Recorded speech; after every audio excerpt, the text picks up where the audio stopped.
Bienvenidos al podcast número 173 de ¿Qué hay de tu vida? El programa de Radio Cincuentopía. ¿Qué hay de tu vida? Una cita semanal con los temas que realmente interesan a los cincuentópicos. Cultura, recuerdos, experiencias, reflexiones y consejos, todo en un mismo programa. Porque como nos gusta decir siempre en Cincuentopía, la vida comienza a los 50. Y porque cada vez somos más y tenemos mucho que decir y que aportar. ¿Qué hay de tu vida? Un programa elaborado por Charo Onieva y David Parra para Cincuentopía.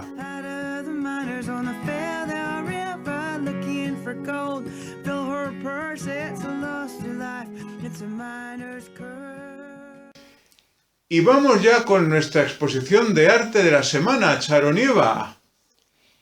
Y en esta ocasión, David Parra, nos hemos ido a dar una vuelta por Bilbao. No está mal, ¿verdad? Bueno, pues ya que estábamos en Bilbao, hemos acudido al Museo Guggenheim. ¿Y qué hemos visto allí, Charo? Hemos visto la muestra titulada Joan Miró, La realidad absoluta, París, 1920-1945, dedicada a este gran artista. Pues antes que nada un aviso, porque hemos tenido tal cantidad de exposiciones en nuestra agenda que precisamente esta se nos había quedado en la cartera. Lo decimos porque el plazo para verla concluye este próximo domingo, día 28 de mayo. Dicho lo cual, hay que darse prisa. Desde luego.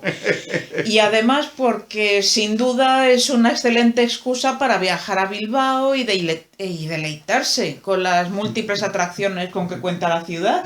Te deleitas de tal manera que casi la palabra se te trabuca, sí, ¿verdad? Efectivamente, sí, pero es una palabra muy hermosa en sí misma. Deleite. El deleite. Deleite. Pues bueno, de la figura de Joan Miró, poco se puede indicar que no haya sido ya dicho una y otra vez, ¿verdad? Pues digamos que nació en 1893 y que falleció en 1983 y que está considerado como uno de los más grandes artistas del siglo XX. Su obra es admirada por sus radicales innovaciones formales desarrolladas en el contexto de las primeras vanguardias, principalmente dadaísmo y surrealismo. Asimismo se interesó por cuestiones espirituales, fascinado por la mística, las visiones y los sueños. En el caso de la muestra del Museo Guggenheim se plantea una aproximación a un periodo fundamental de la trayectoria, que va desde 1920 hasta 1945. 1920 porque es cuando se produce su primer viaje a París. Y hasta 1945, porque es un momento caracterizado por su constante ebullición de ideas, que van del realismo mágico inicial a un vocabulario personal de signos constelados o flotantes sobre fondos ambiguos. En esta evolución que has descrito, se hace evidente la atracción ejercida por el arte prehistórico, incluidas pinturas rupestres, petroglifos y estatuillas, sobre un creador que propugnaba volver a los albores del arte con la intención de recuperar su sentido espiritual originario. Pues ya lo saben todos los seguidores de ¿Qué hay de tu vida? Hasta este próximo domingo, día 28 de mayo, podemos acudir al Museo Guggenheim de Bilbao para ver la exposición Joan Miró, La realidad absoluta, París, 1920-1945.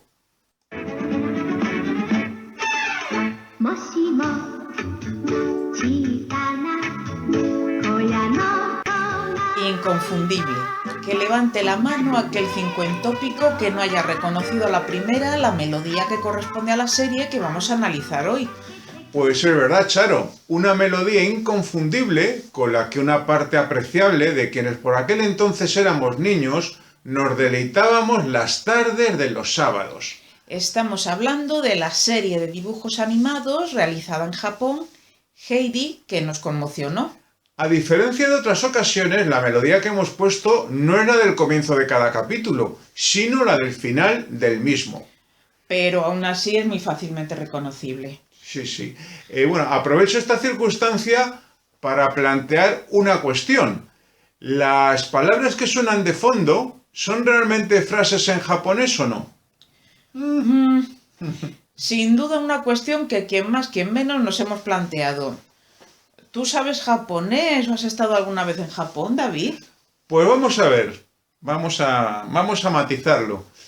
Creo que no sé japonés y desde luego nunca he estado en Japón.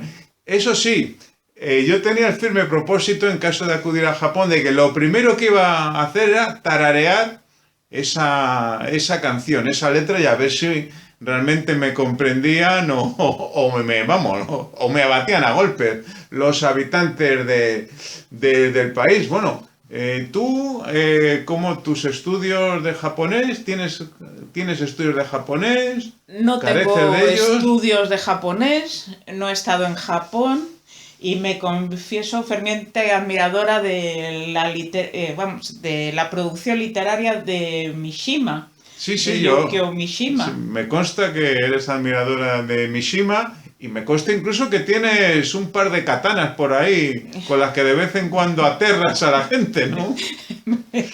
Creo que has confundido katanas con dos cuchillos de pelar la fruta. Siempre tendemos a la exageración, A la ¿verdad? exageración, sí. Bueno, pero bueno, vamos a centrarnos en la serie que nos estamos desviando un tanto del asunto central. Bueno, centrémonos, por ejemplo, en que Heidi estaba producida por la compañía Zuiyo Eizo, que en la actualidad se denomina Nippon Animation y se estrenó en Japón a comienzos de 1974. La buena acogida hizo posible que poco a poco fuera presentándose en un gran número de países, incluyendo España, donde se estrenó en 1975. La serie se basaba en la novela del mismo nombre, escrita por la autora suiza Johanna Spiri, y constaba de un total de 52 episodios. Aunque todo el mundo más o menos lo conoce, refrescamos el argumento. Cuenta la historia de Heidi, una niña huérfana de padre y madre, que es llevada por su tía a la montaña suiza de Alm a vivir con su abuelo. Aunque en un principio el abuelo la acoge con cierta reticencia, bien pronto el carácter de Heidi hace que su naturaleza osca poco a poco vaya desapareciendo. Sí, porque desde luego el abuelo no, al principio no quería No, nada de Heidi. Yo no sé si tenía problemas con la pensión o si al no cobrar pensión tenía el carácter como más agriado, ¿verdad? Bueno, por la serie pasaron una gran cantidad de personajes que casi medio siglo después perduran en nuestro recuerdo.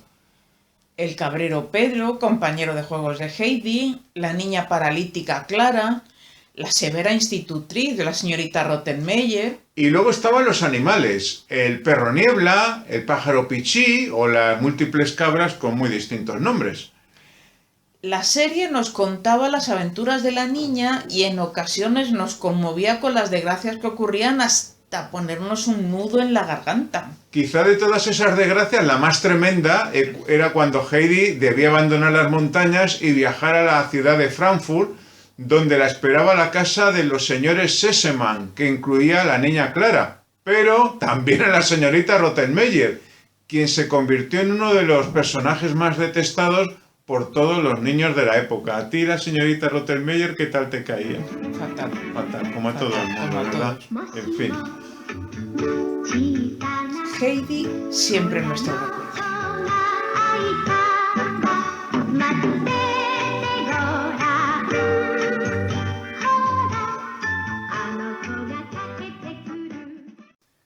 Damos paso a nuestra sección Club de Lectura, en la que de manera semanal proponemos un libro a los seguidores de ¿Qué hay de tu vida? Los criterios que adoptamos para seleccionar las diferentes obras que pasan por esta sección son que correspondan a una temática variada y que respondan al principio de literatura de calidad, de la que nos hace reflexionar al tiempo que nos entretiene y nos emociona.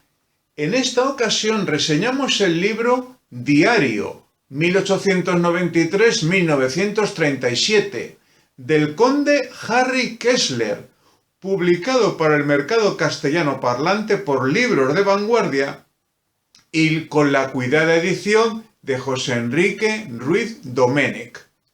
Se trata de un libro escrito hace muchas décadas y que en España fue publicado en 2015, pero que no ha perdido un ápice de interés, si acaso lo ha ganado con el tiempo. Nacido en 1868 y fallecido en 1937, el conde Harry Kessler es uno de los grandes representantes de la Europa cosmopolita de finales del siglo XIX y comienzos del XX. Esa Europa, también reflejada por autores como Stefan Zweig y su El mundo de ayer, donde no había fronteras, se transitaba entre países sin trabas y el conocimiento fluía de manera libre. Hijo de un banquero alemán ennoblecido por sus servicios al Kaiser Guillermo y de una aristócrata anglo-irlandesa, el conde Harry Kessler era trilingüe, puesto que hablaba con similar nivel de precisión alemán, inglés y francés. Asimismo, tenía una esmerada formación en Derecho e Historia del Arte, fue de los primeros en descubrir y ponderar en su justa valía las vanguardias, participó en la Primera Guerra Mundial, ejerció como embajador en Polonia para proceder a la repatriación de las tropas alemanas y fue candidato del Partido Demócrata Alemán. Harry Kessler abogó por una sociedad de naciones que se erigiera en un verdadero gobierno de los países. Asistió con horror al ascenso del nazismo y vivió en el exilio sus últimos años a caballo entre París, Palma de Mallorca y el sudeste de Francia, hasta su fallecimiento en Lyon. Diario 1893-1937 es en realidad una antología de los diarios que comenzó a escribir cuando apenas era un adolescente y no concluyó hasta su fallecimiento. Su última entrada es de 2 meses antes de morir.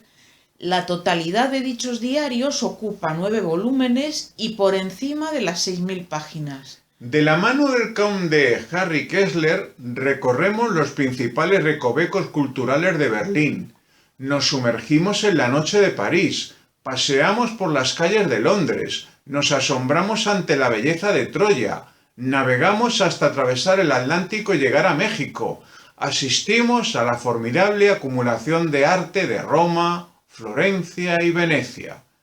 Y de la misma manera nos horrorizamos ante los paisajes quemados de algunos pueblos de Bélgica, frente a las llanuras cubiertas de cadáveres ya dentro del territorio de la Unión Soviética, o delante de alguno de los parajes de Alemania conforme va siendo ocupada por los ejércitos de los aliados. Por las páginas del libro nos encontramos ante personalidades tan conocidas en el mundo de la cultura como Munch, Verlaine, Rodin, Strauss, Hofstadter, Cocteau, D'Annunzio, Ida Rubinstein. Pero también aparecen algunas figuras esenciales para comprender la historia alemana de finales del siglo XIX y primer tercio del siglo XX: Hindenburg, Ludendorff, Falkenhayn, Liebknecht. 1914 marca un antes y un después en la trayectoria vital del conde Harry Kessler. Hasta aquel momento puede vivir su sueño de una Europa cosmopolita y apostar por la cultura como sostén de la civilización del viejo continente. A través de su ojo experto aprendemos a valorar mejor las vanguardias pictóricas, a comprender la revolución musical en marcha, a ser conscientes de los considerables cambios que acaecen en la arquitectura y en la escultura. Sin embargo, el comienzo de la Primera Guerra Mundial no solo le conduce a las trincheras, sino que le muestra a las claras hasta dónde puede llegar la maldad del ser humano de la que él mismo es partícipe. Pocas descripciones hay de este conflicto del calibre de las ofrecidas por él. En su calidad de oficial de enlace nos habla de aspectos muy poco tratados por otros autores, desde la compleja logística que conlleva una conflagración de esta naturaleza hasta las abundantes y desesperantes pugnas internas en las fuerzas armadas de ambos lados. Es en esta faceta donde Diario 1893-1937 brilla con fuerza inusitada. Es preciso tener en cuenta que el autor iba escribiendo sus diarios conforme se iban produciendo los acontecimientos. Jamás los retocó y la muerte impidió reorganización alguna. De ahí que valoremos en su justa medida lo profético de algunos de sus juicios.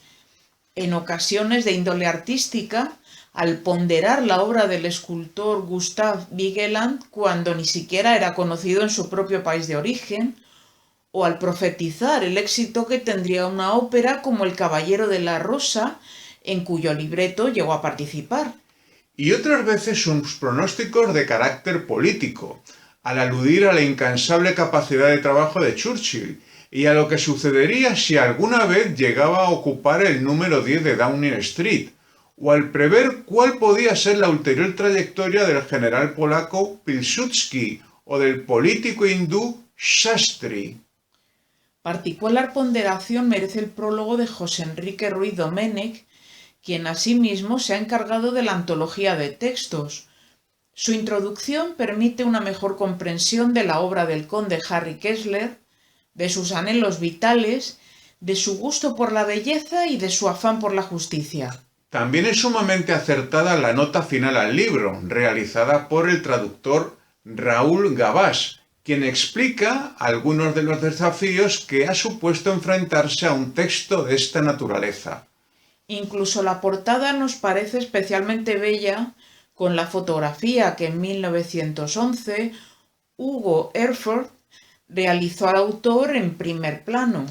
Recomendamos acceder al libro sin prisa alguna, muy poco a poco, admirando cada frase, disfrutando de cada idea, paladeando la sabiduría estética del autor y también su lucidez intelectual y su notable brillantez literaria.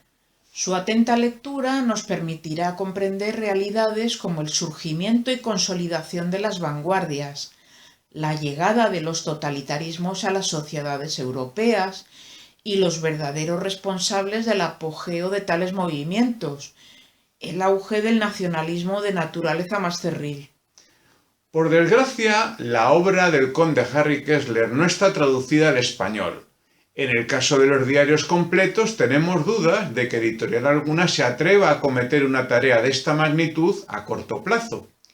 En cualquier caso, quizá la difusión de esta versión reducida pueda contribuir a acelerar dicho proceso.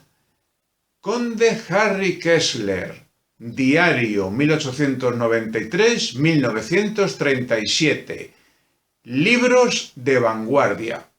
La recomendación para nuestro club de lectura.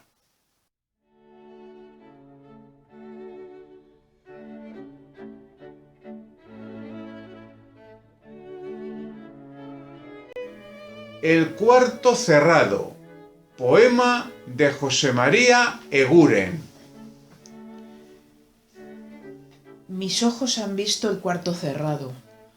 Cual inmóviles labios su puerta está silenciado, su oblonga ventana como un ojo abierto vidrioso me mira, como un ojo triste, con mirada que nunca retira como un ojo muerto. Por la grieta salen las emanaciones frías y morbosas, ahí las humedades como pesarosas fluyen a la acera, como si de lágrimas el cuarto cerrado un pozo tuviera. Los hechos fatales nos ocultan su frío reposo, cuarto enmudecido, cuarto tenebroso con sus penas habrá atardecido cuántas juventudes. Oh, cuántas bellezas habrá despedido, cuántas agonías, cuántos ataúdes. Su camino siguieron los años, los días, galantes engaños y placenterías. En el cuarto fatal aterido todo ha terminado. Hoy sus sombras el ánima oprimen y está como un crimen el cuarto cerrado. Charo Nieva nos ha recitado el poema El cuarto cerrado, escrito por José María Eguren.